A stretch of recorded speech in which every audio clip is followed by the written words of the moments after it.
بخاری صاحب اچھی خبریں ہیں، لیکن عوام کے حوالے سے بھی میں نے آپ سے بات کرنی ہے. پہلے تو ہم وہی بات کریں گے کہ اب جب یہ اتنی ساری گرانٹس اور مدد جو ہے وہ آ گئی ہے تو اب معیشت کے حوالے سے کس قدر خطرہ جو ہے وہ موجود ہے اور کتنا ٹل گیا؟ دو چیزیں ہیں عائشہ اس حوالے سے جس پر بات کرنی چاہیے. ایک تو یہ کہ عمران خان صاحب اور ان کی پوری ٹیم جو ہے ان کا یہ دعویٰ تھا کہ پاکستان جو ہے وہ آئسولیشن کا شکار ہے، کوئی ان کو منہ لگانے کے لیے تیار نہیں ہے، کوئی ان پر اعتبار کرنے کے لیے تیار نہیں ہے، کوئی ان کی امداد کرنے کے لیے تیار نہیں ہے. یہ بالکل سٹیٹڈ پوزیشن تھی پی ٹی آئی کی، عمران خان سمیت، اور بڑا حلق پھاڑ پھاڑ کے وہ کہتے تھے. یہ جو کانفرنس ہوئی ہے جس کے نتیجے میں $9 ارب کی کمٹمنٹس آ گئی ہیں، اور باقی دوست ممالک جو ہیں، آپ دیکھیں سعودی عرب الون انہوں نے کہا کہ ہم اپنا ڈپازٹ اور سرمایہ کاری $15 ارب تک لے جائیں گے. ابھی اس میں چین نے 2 دفعہ اعلان کر دیا ہے، $100 ملین پہلے تھا، 100 پھر کر دیا. امریکہ نے 100 پہلے کیا تھا، 100 اور کر دیا. یہ سب ہم دیکھ رہے ہیں. دیٹ مینس کہ اس وقت انٹرنیشنل کمیونٹی میں پاکستان کی کریڈیبلٹی انٹیکٹ ہے. پہلی بات تو یہ ہے. دوسری تھی معیشت، کہ معیشت کا خان صاحب نے کہا بیڑا غرق ہو گیا ہے، مزید بیڑا غرق ہو رہا ہے، تباہی آ رہی ہے، سب کچھ لوٹ کے لے جائیں گے. اس کے بارے میں آپ نے اسحاق ڈار کا حوالہ دے دیا ہے. جب یہ سارے پیسے آ جائیں گے، ہم پریشان تھے $16 ارب کسی طرح سے اکٹھا کرنے کے، جس میں ہماری اپنی ٹیکس کلیکشن بھی شامل ہے اور انٹرنیشنل جو اسسٹنٹ آئے گی وہ بھی شامل ہے. 9 ارب کی ایک بات، اور یہ 15 ارب تک جانے کے بعد ہم اس ارینا سے نکل آئے ہیں جس کو کہا جا رہا تھا خان صاحب کہ جی یہ سری لنکا بننے جا رہا ہے، یہ ڈیفالٹ کرنے جا رہا ہے، یہ کل کرے گا، یہ پرسوں کرے گا، اور حتیٰ کہ الٹیمیٹلی ترسوں تو کر ہی جائے گا یہ ڈیفالٹ. اب بلومبرگ کا ذکر ہم نے کل کر دیا تھا کہ انہوں نے کہا کہ پاکستان کو ڈیفالٹ کا کوئی خطرہ نہیں ہے. تو معیشت ٹھیک بالکل نہیں ہوئی ہے، میں یہ بالکل نہیں کہتا ہوں، لیکن معیشت اتنی تباہی سے بھی دوچار نہیں ہے جس کی طرف خان صاحب ہر اپنے خطاب سے میں اشارہ کرتے تھے. ٹھیک ہے. ہیونگ سیڈ دیٹ، جو ایک بات یہاں کرنا بہت ضروری ہے وہ یہ کہ خان صاحب اور ان کی ٹیم یہ کہہ رہی ہے کہ بھیک مانگنے گئے باہر، بھیک مانگنے گئے ہیں. ان کے 2 بڑے کارنامے ہیں. ایک یہ کہ انہوں نے شوکت خانم اسپتال بنایا، لاہور میں ہے، پشاور میں ہے، کراچی میں بن رہا ہے. یہ کاہے سے بنا ہے؟ یہ بھیک نہیں ہے. پیسے مانگے نا آپ نے جا کے لوگوں سے. آپ ذرا تھوڑا سا گریبان میں منہ ڈالنا ضرور چاہیے. اور پاکستان کے لوگوں کے لیے پیسے مانگنا کوئی بھیک نہیں ہے. کس نے نہیں مانگے؟ عمران خان صاحب کی جب حکومت تھی یہ نہیں گئے تھے لینے پیسے؟ نہیں، وہ باجوہ صاحب کو بھیج دیتے تھے اس لیے. Any way, having said that, تو ایک یہ بھیک کی منترا جو ہے یہ بند ہونی چاہیے اور اپنے گریبان میں منہ ضرور ڈالنا چاہیے. ابھی تو فارن فنڈنگ کی بات نہیں کی میں نے، کیونکہ میں نہیں چاہتا بہت ساری چیزوں کو مکس اپ کرنا. ٹھیک ہے. آپ نے شور مچایا، چور چور، ڈاکو ڈاکو ڈاکو ڈاکو. نکلا کون چور اور ڈاکو؟ ثابت کریں نا. دیکھیں نا، آپ کو ثابت تو کرنا پڑتا ہے نا. جتنے مقدمے آپ نے ان کے خلاف بنائے تھے ان میں سے ایک مقدمے میں اب تک آپ ثابت نہیں کر سکے کہ وہ چور تھے، ڈاکو تھے، یا ایک پیسہ آپ نے ان سے ریکور کیا وہ. ٹھیک ہے. نواز شریف جیسے بندے کی ڈسکوالیفیکیشن ہو جاتی ہے جسٹ بیکاز وہ اقامہ پہ اپنے بیٹے سے انہوں نے ریسیویبل تنخواہ لینی تھی جو لی نہیں تھی. یہی ہوا نا. تو اس لیے اس کرپشن کے حوالے سے بھی اب بہت سوچ سمجھ کے بولنا چاہیے، اس لیے کہ گوگی نے کیا کیا، اس کے شوہر نے کیا کیا، اور میں گھروں تک جانے کا قائل نہیں ہوں اس لیے کہ ہم ماؤں بیٹیوں بہنوں والے ہیں. لیکن یہ کرتوتیں ساری اب سامنے ہیں، اس کے حوالے سامنے ہیں، اس کے ثبوت سامنے ہیں. تو اس لیے میرے خیال سے دوسرے کے اوپر انگلی اٹھانے سے پہلے یہ یاد رکھنا چاہیے کہ 3 انگلیاں آپ کی طرف اٹھ رہی ہوتی ہیں. صحیح. اچھا بخاری صاحب، یہ تو مطلب اچھی پازیٹیو ڈیولپمنٹ ہے، اچھی چیز ہے، لیکن پھر اب کچھ اچھی چیزوں کے اندر بھی آپ کے کچھ کنسرنز جو ہیں وہ اٹھتے ہیں.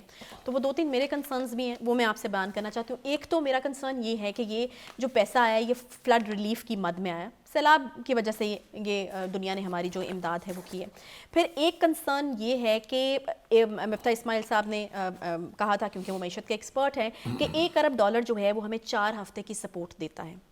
تو یہ جو تمام امداد آئی ہے اس سے ہم کوئی اپنا ریونیو تو نہیں جنریٹ کر رہا ہے. یہ امداد ہم کچھ عرصہ لے کر چلیں گے، کچھ عرصے کی سپورٹ بنے گی، اس کے بعد جو ہے وہ پھر ہمارا کیا ہوگا؟ دیکھیے، پہلی بات تو یہ ہے کہ مفتاح اسماعیل صاحب کے لیے میرے دل میں بہت قدر ہے، اس لیے کہ وہ کمپیٹنٹ آدمی ہیں، کوئی دو رائے نہیں اس کے بارے میں، نہ کوئی کوشچن کر سکتا ہے اس کو. لیکن اس کے ساتھ ساتھ یہ بھی حقیقت ہے کہ وہ تھوڑے سے زخم خوردہ ہیں. ان کے اوپر مسلط کرنا اسحاق ڈار صاحب کو، یہ ان کا گریوانس ہے. اور میں سمجھتا ہوں کہ جس مشکل وقت سے اس نے گھسیٹ کے نکالا تھا پاکستان کو، اس کا یہ ایوارڈ نہیں ہونا چاہیے تھا جو ملا.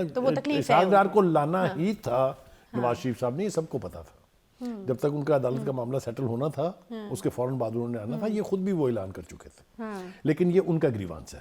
ٹھیک ہے, نہیں تو یہ بات وہ گریوانس میں کر رہے ہیں یا پھر آپ کو لگ رہا ہے کہ وہ ٹھیک بات کر رہے ہیں؟ کیونکہ پچھلے کچھ مہینوں کے اندر ہم $10 بلین سے $4 بلین پہ آ گئے ہیں, تو سپورٹ آپ کو پیسہ جو ہے کچھ عرصے کے لیے دیتا ہے جب تک کہ آپ خود اپنا ریونیو جنریٹ نہ کریں. تھوڑی سی گفتگو مزید بڑھ جائے گی.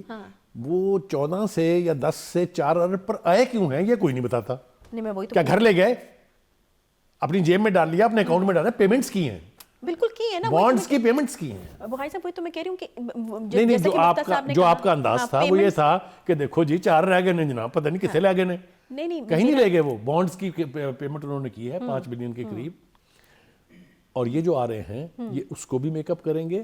آپ کو چاہیے ڈالر, پیسے, روپیے آپ کے پاس بہت ہیں. اچھا دیکھیں نا, خزانہ تو ہر سال بڑھتا ہے نا, ٹیکس کلیکشن بھی ہر سال ہوتی ہے, تو ریونیوز کا ایک اپنا سسٹم بھی تو ہے نا, وہ صرف ان آنے والے ڈالرز کے اوپر تو نہیں ہے. تو مشکل ہے, حالات مشکل تھے, تھوڑا سا ریلیف مل رہا ہے. میں یہ سمجھتا ہوں کہ یہ کشن اگر ان کو مل گیا تو باقی وہ سیل تھرو کر لیں گے. اگر فرض کریں کل الیکشن ہو گئے ہیں, عمران خان صاحب جیت گئے, ٹھیک ہے, تو آپ کے خیال سے وہ کیا کریں گے, پلے سے ڈالیں گے؟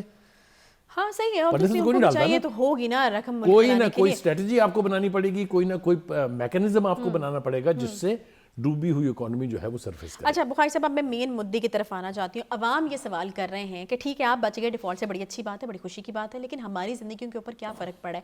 IMF سے ہم ابھی نہیں نکل سکتے, اور اگر ہم IMF کے پروگرام سے نہیں نکل سکتے تو پھر مہنگائی جو ہے وہ ایونچولی بڑھے گی. ہمیں کہا جا رہا ہے بار بار پیٹرولیم کے اوپر لیوی کی مد کے اندر جو ہے وہ 855 ارب روپے کو پورا کیا جائے, تو پھر جون تک, تو آنے والے دنوں میں تو پھر مہنگائی بڑھے گی نا. تو عوام یہ سوال کر رہے ہیں کہ ٹھیک ہے بڑی اچھی بات ہے آپ ڈیفالٹ سے بچ گئے, لیکن ہمارا بھی کوئی بندوبست کریں, ہمیں بھی کچھ بتائیں, ہمارے لیے بالکل صحیح. سمپل آپ کا سوال ہے, جواب کی مجھے اجازت دیجیے. دیکھیں گزارش یہ ہے کہ ایک تو وہ مہنگائی ہوتی ہے جو انیویٹیبل ہوتی ہے, جو آپ کے پالیسی کے اعتبار سے لوگوں کے اوپر بوجھ پڑتا ہے. کچھ جو ہے وہ تخلیق کی جاتی ہے, اس کو پیدا کیا جاتا ہے. یہ آٹے کا شور ہے نا سارے ملک میں, ہے نا. بلوچستان میں ایک جان گئی, ایک جان KPK میں چلی گئی ہے, لوگ لائنوں میں لگے ہوئے ہیں, بڑی بڑی لائنیں ہیں.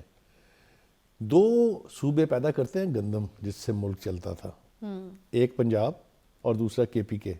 یہ ٹھیک ہے یا غلط ہے؟ صحیح. آپ کو پتہ ہے سپلائی چین کو توڑنے کا جرم کتنا بڑا جرم ہے؟ کیا ہوا جب پریشر بڑھا تو کل انہوں نے وہ کوٹا جو روکا ہوا تھا وہ ریلیز کر دیا, کریش کر گئی مارکیٹ. گندم کی قیمت 400 سے 600 روپے کم ہو گئی, اور آٹا جو ہے وہ 20 روپے سستا ہو گیا ہے. کس کا قصور نکلا؟ بخاری صاحب جس کا بھی قصور نکلا, میرا سوال وہی کا وہی, عوام کہہ رہے ہیں کہ جو پہلے ہم مجرم آئیڈینٹیفائی کر لیں, پھر اس کے بعد ہم اس کے اوپر دشنام ترازی کر لیں گے.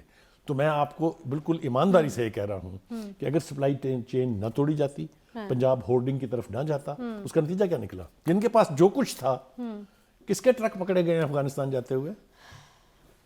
صحیح.